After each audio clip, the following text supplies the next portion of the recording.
The FBI has accidentally released important information about Saudi Arabia's role in the 9/11 attacks, information that the government has tried to keep hidden.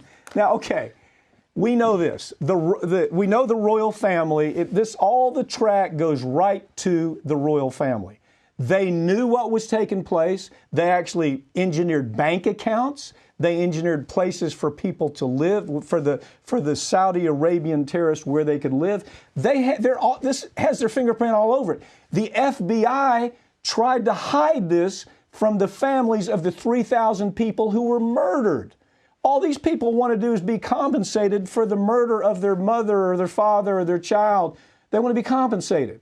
And the FBI has hidden the fact that you have the royal family directly involved in 9/11. Take it from there. Right. Is that an overstatement, by the way? Absolutely not. I mean, 19 years the FBI has known that there was a link between al-Qaeda, the terrorist who pulled off 9/11, and the Saudi royal family. And that link is a person by the name of Musaid Ahmad al-Yara. Right. And that person was an official here in the United States, and what this new lawsuit, the FBI accidentally unveiled in these court documents, is that he was the go-between. He was the go-between between the hijackers and Prince Bandar, who everybody remembers from the photographs with George W. Bush walking around hand in hand. That was the guy. And the intermediary would talk to Bandar. He would then go talk to the hijackers. There is no more question. The link has now been established. And the FBI is scrambling to try to say, well, this is state secrets. We can't tell. The only reason it's state secrets is because these thugs, this royal family bunch of thugs, sells us oil and they buy our weapons. That's the only reason that this is secret. We have 3,000 deaths, the biggest murder in America, and they're hiding this guy. You remember right after 9/11 how they secretly snuck everybody out, all the Saudis out of the country? Yeah, this is part of that. And so this is the kind of unmasking that the FBI says, oops, we didn't mean to release this. And this is historically changing what we know about 9/11 at this point. But then, we have to lead from this into the other unmasking story, don't we? Because that's big news too.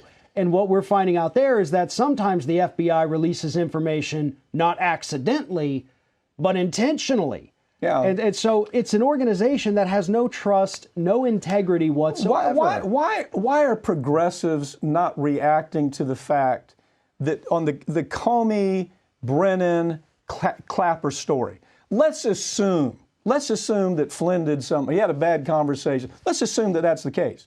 In the church hearings that took place in the United States, they took place because the spook industry was using access to classified material, leaking it, and making that person a target. You don't do that in the United States. Right. You don't have a spook industry who's trying to formulate who's going to win for president. And that's what Brennan did, that's what Comey did, and that's what Clapper did. And these documents show it. Why isn't it? Why are progressives not outraged by that? Who cares if Flynn did, the conversation, all they got on Flynn at this point is the fact he committed perjury, probably should be prosecuted for that.